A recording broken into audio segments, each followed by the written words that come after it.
Very nice అమ్మా. నిజంగా తల్లి అంటే అదొక యంత్రం లాగా చూడకూడదు మనుషులు. అవును.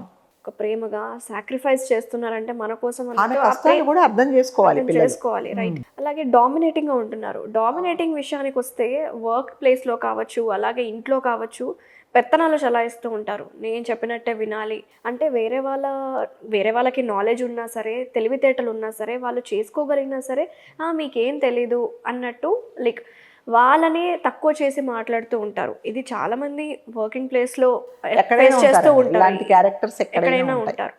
సో ఒక వ్యక్తి ఒక ఆఫీస్లో ఇలాంటి పర్సన్స్ ఉన్నారంటే ఎలా ఉండాలి? ఒక వ్యక్తి ఇలా ఉంటే వాళ్ళు డీమోటివేట్ అవ్వకుండా ఎలా ఉండాలి? సమాజంలో ఎలా బతకాలి? అంటే మీరు అన్నట్టుగా కొంతమంది ఏంటంటే వాళ్ళ రిమోట్ తీసుకెళ్ళి వీళ్ళ చేతిలో పెట్టేసుకొని నేను ఆపరేట్ చేస్తాను, నువ్వు యాక్ట్ చెయ్యి అంతే, అలా ఉంటారు. అంటే కొంతమంది డామినేట్ చేయడానికే ఉన్నట్టుంటారు అనమాట. అంటే వాళ్ళు వేరే ఎదురుగుండా వాళ్ళు కూడా నాలాగే తెలివితేటలు ఉంటాయి, వాళ్ళ ఒపీనియన్ కూడా తీసుకుందాం, వాళ్ళ తెలివితేటలు ఏంటో మనం చూద్దాం అనుకోలేకుండా ఒకవేళ వాళ్ళు నేను చేస్తాను అన్నప్పుడు నీకేం తెలీదు, నీకేం రాదు, నువ్వు అలా కూర్చో, నేను చెప్పినట్టుగా విను అనేసి అంటే కొంతమంది క్యారెక్టర్ ఎలాగంటే వాళ్ళ ఎదుగుదలని వీళ్ళు భరించలేక కూడా కొంతమంది అలా కూడా చేస్తూ ఉంటారు. ఎందుకంటే అంటే మీ టాలెంట్ బయట పెడితే నా ఇది తగ్గిపోతుంది కదా, నా ప్రాముఖ్యత, నేను చెప్పేది ఎవరు వినరు అని చెప్పేసి ఏం చేస్తారంటే నీకేం తెలియదు అని ఒకటే మాట అంటారు. ఒకవేళ నేను చెప్పడానికి ఏదైనా ట్రై చేసినా కూడా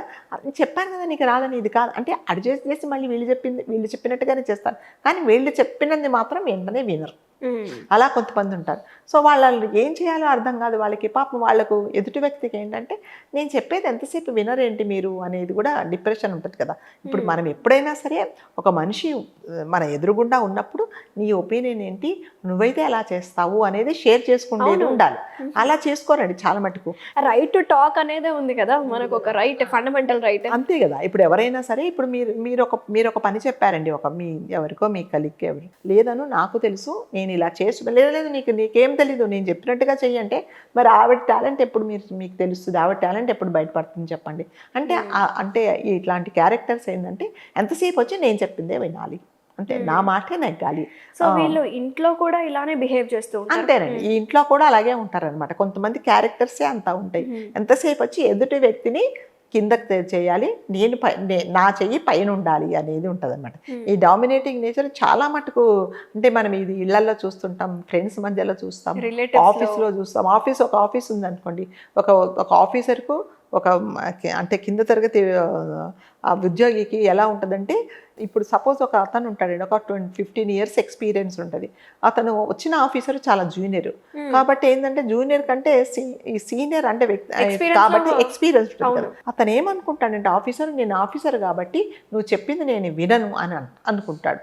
అంటే ఎలా ఉంటుందంటే ఇతను కూడా ఎక్స్పీరియన్స్ కదా, నాకంటే తెలిసిన అతను కదా, ఇతని సలహా కూడా నేను తీసుకోవచ్చు అనేది ఉండదు. ఎందుకంటే నేను ఆఫీసర్ కాబట్టి నేనేం చేసినా కూడా కరెక్టే, అంటే బాస్ ఆల్వేస్ కరెక్ట్ అన్నట్టుగా, బాస్ ఏం చెప్పినా కూడా కరెక్టే అన్నట్టుగా ఉంటారు.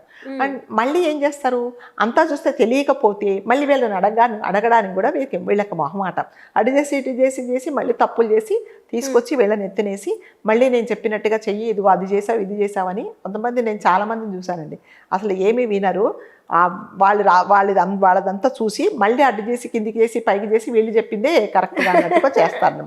చాలా మటుకు అట్లాగే ఉంటారు, ఇళ్లలో కూడా చూస్తాను. అంటే ఇక్కడ అతని టాలెంట్ ఏంటో గుర్తించకుండా నేనే చేశానని గొప్పలు చెప్పుకునే బాసులు కూడా ఉంటారు అట్లాగే. ఇంకొకటి అలా ఉంటారు. కొంతమంది ఏంటంటే భరించలేరు అనమాట. ఇదేంటి నా కింద పనిచేసే వాళ్ళ మాట నేను ఎందుకు వినాలి, అతనికి కూడా తెలుసు ఇతను చాలా టాలెంటెడ్, ఇతను చెప్పింది కరెక్ట్ అని ఇతనికి తెలిసినా కూడా అది యాక్సెప్ట్ చేయడు. ఎందుకంటే బికాస్ ఆఫ్ హిస్ పొజిషన్. ఎందుకంటే నువ్వు చెప్పిన మాట నేను ఎందుకు వినాలా అనే వాళ్ళు కూడా ఉంటారు. అలాంటి వాళ్ళ దగ్గర ఏం చేయాలంటే, నిజంగా అంటారు కదా, మన మాట నెగ్గనప్పుడు మనం ఏం చేయలేమండి. కొన్ని విషయాలలో, కొన్ని ఆఫీసులలో కానీ ఎక్కడన్నా మీరు పనిచేసే దగ్గర కూడా ఏమవుతుందంటే బాస్ ఏం చెప్తే అది వినాల్సిన పరిస్థితే వస్తుంది. ఎందుకంటే బాస్ కాబట్టి మీ టాలెంటు మీరు అంటే బయటికి పెట్టే మీకు సమయము సందర్భము మీకు రాదు. ఎందుకంటే మిమ్మల్ని ఎంతసేపు అణగదొక్కడానికి చూస్తారు. కొంతమంది ఉంటారండి, అవునా నువ్వు చెప్పింది కూడా కరెక్టే, ఇలా కూడా చేసి చూద్దాం మనం అనే ఛాయిస్ ఇచ్చేవాళ్ళు కూడా కొంతమంది ఉంటారు. కానీ చాలా తక్కువ. అలాంటి వాళ్ళకు డామినేషన్ నేచర్ ఉంటుందండి. వాళ్ళు ఎంతసేపు డామినేట్ చేయరు. అరే నేను ఇన్ని రోజులు ఇలా చేశానా, ఈవిడేదో షార్ట్ కట్ చెప్తుంది కదా, నేను ఇలా చేస్తాను, నాకు టైము ప్లస్ డబ్బులు కూడా సేవ్ అవుతాయి కదా అన్నట్టుగా వాళ్ళు చెప్పింది కూడా వింటారు. కొంతమంది మాత్రం అలా వినరు. నేను కూర్చోమంటే కూర్చో, లేవమంటే లేవు అని అంటారు. లేదండి నేను ఇలా చేస్తే మంచిది, నేను చెప్తే కూడా వినండి అంటే కూడా వినని వాళ్ళని నేను చాలామందిని చూశానండి. అంటే కొంతమంది డామినేషన్ అంటే వాళ్ళ నేచర్ అలా ఉంటుంది. నేచర్ అలాగే ఉంటుంది. ఆ పొజిషన్ ఇంకోటి మనం పొజిషన్ ఒకటి ఉంటుంది. ఆ పొజిషన్లో ఏంటంటే ఎవరు చెప్పినా ఈగో నువ్వు చెప్తే నేను ఎందుకు వినాలి అనేది చాలా మటుకు ఉంటుంది. సో కొంతమంది డామినేషన్ నేచర్ ఏంటంటే ఎంతసేపు వచ్చి నేనే కరెక్ట్, నువ్వు ఏం చెప్పినా అది తప్పే అంతే. అంటే నేను తప్పు అనే ముందు నాకు తెలుసు అసలు నేను తప్పు, అతను కరెక్ట్, ఆవిడ కరెక్ట్ అని. కానీ అది ఒప్పుకోడు. కొంతమంది నేచరు అలా ఉంటుంది. దాన్ని మనం ఏం మార్చలేమండి. సో అలాంటి వాళ్ళ దగ్గర నిజంగా పని చేయడం అనేది చాలా దురదృష్టం అనే నేనైతే అనుకున్నాను. ఎందుకంటే నేను చెప్పింది మీరు వినరు, మీరు చేసింది తప్పు, పోనీ తప్పు కరెక్ట్ చేసుకోమంటే చాలా మంది అలా ఫేస్ చేస్తూ ఉంటారు. చాలా మంది దిస్ ఇస్ ట్రూ. దీని గురించి మాట్లాడుకుంటే వాళ్ళు చేస్తున్నది కరెక్ట్ అయినా సరే తప్పు అంటారు. అవును, ఏదో ఒక రకంగా ఏదో ఒకటి హింస పెట్టాలి, ఏదో ఒక రకంగా పోక్ చేయాలి చెయ్యాలనే ఉంటుంది అన్నమాట. ఎలా బయటపడాలి వీళ్ళు? ఇక బయటపడడం అంటే ఇక తప్పదు. ఇంక మనం ఏం చేయలేమండి. ఇంక మనం ఇప్పుడు ఒక పరిస్థితిలో ఒక ఆఫీసులో పనిచేస్తున్నప్పుడు, లేదా నేను నా టాలెంట్ని నేను ప్రూవ్ చేసుకోవాలనుకుంటే ఏం చేయాలంటే నువ్వేంటనేది మనం బయటకు వచ్చేయాలి. అంటే మన ఫైనాన్షియల్గా మనకి ఎన్నో బర్డన్స్ ఉంటాయి. ఇప్పటికిప్పుడు నా టాలెంట్ నేను ప్రూవ్ చేసుకుని బయటికి వెళ్ళిపోతే మరి నేను సర్వైవల్ కూడా ఇంపార్టెంటే కదండి. కాబట్టి కొన్ని పరిస్థితుల్లో ఏం చేయాలంటే అంటారు కదా, అంటే మన టైము అది సందర్భము కాదన్నప్పుడు కొన్ని విషయాలలో మనం కాంప్రమైజ్ అయిపోయి ఇంక తప్పదు అన్నట్టు కొంతమంది కాంప్రమైజ్ అయిపోతూ ఉంటారు. కొంతమంది చేస్తారు టైం కోసం చూసుకొని, సరే మనం ఎంత చెప్పినా కూడా ఇతను వినటం లేదు కాబట్టి నేను పని చేయలేను, నేను బయటికి వెళ్ళిపోయే వాళ్ళు కూడా చాలా మంది ఉంటారు. అంటే మన అంటారు కదా, మనం అన్ని చంపుకొని వాళ్ళని చోట మనం పని చేయాల్సి వస్తుంది. కాబట్టి డామినేటింగ్ చేసే వాళ్ళు కూడా కొద్దిగా ఆలోచించాలి. ఒక్కసారి వాళ్ళకు కూడా ఛాయిస్ ఇద్దాం. వాళ్ళకు కూడా మనం ఛాయిస్ ఇస్తే వాళ్ళు ఏమని చెప్తారేమో, మనం వినొచ్చు అనేది నేర్చుకుంటే చాలా మంచిదండి. లేకపోతే ఏమిటంటే కొన్ని విధాలుగా ఇలా నష్టాలు కూడా జరుగుతుంది కొన్ని సందర్భాలలో. ఎలాగంటే ఇప్పుడు మీకు చాలా పర్ఫెక్ట్ అండి, మీకు ఒక ప్రాజెక్ట్ వచ్చింది, మీకు ఈ ప్రాజెక్ట్ ఎలా డీల్ చేయాలి, ఎలా టీంతో వర్క్ చేయించుకోవాలని మీకు తెలుసు. నేను కొత్తగా వచ్చాను కానీ నేను మీకంటే సుపీరియర్. నేనేం చేస్తానంటే నేను చెప్పిందే వినమంటారు, మీరు చెప్తారు లేదు మేడం అలా కాదు, ఇలా ఉంటుంది అంటే కూడా నేను వినను. కాబట్టి ఏం చేయాలంటే కొంతమంది అలా డామినేట్ వాళ్ళు ఆలోచించుకోవాలి.